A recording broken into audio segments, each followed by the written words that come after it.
Last night, the Edmonds School Board voted to cut 35 teacher and staff positions. So the district is just one of several in our area facing tough decisions as they try to deal with budget deficits. In fact, a crowd of teachers and students attended the board meeting in Edmonds last night, hoping to prevent these layoffs.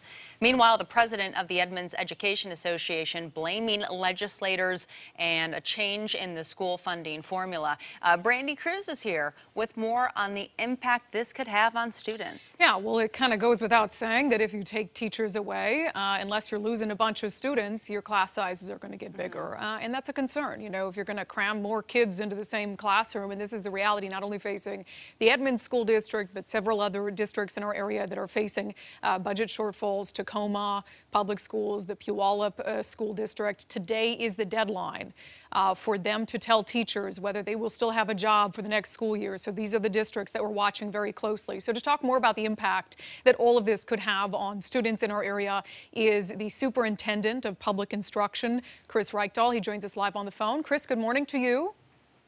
Good morning. So for you, when you hear that news out of Edmonds last night, I think the news came down at about 11:30 at night. They think they're going to have to cut 35 teacher and staff positions, although they're still working to try to avoid it before the deadline today. As the kind of head of public schools in our state, what do you think about that? Well, this is a pretty normal budget process that every district goes through. There's a legal deadline to notify educators if there's any risk at all of potential layoffs. So we do see this happen in May every year. It's more acute right now because of all of the legislative changes over the last 2 years. Edmonds happens to be one of those districts that did not get relief this year from the legislature and their local levy.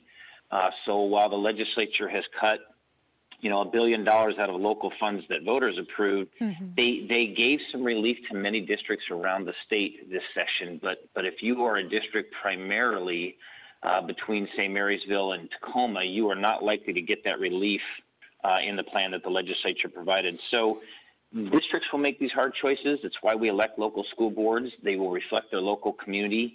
Many of these reductions that you're hearing about are appropriate legal notice, and then the districts will figure out ways through retirements and attrition to avoid any actual layoffs. But some of them may be necessary, and in those cases, that's a local choice. So it's good to know, though, that when we hear that 35 number coming out of Edmonds at this big meeting last night, that might not be a final number.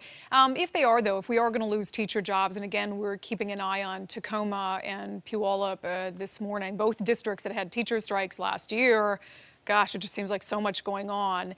For you, what is the possible reality then for students if you've got teachers that these districts are going to get rid of?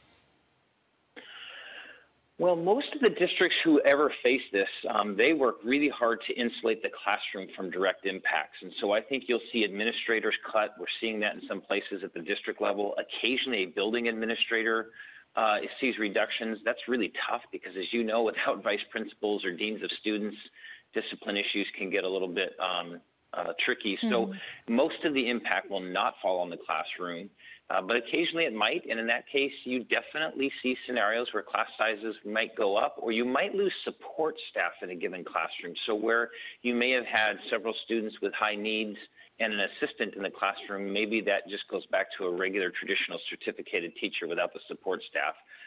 So it's possible student-faculty ratios are impacted, but again, they need time to work through that before that's final by this next fall. Can you and I just have a frank conversation quick about the state of our public school system? You know, it feels like for years, we've been trying to fully fund education because of the McCleary decision.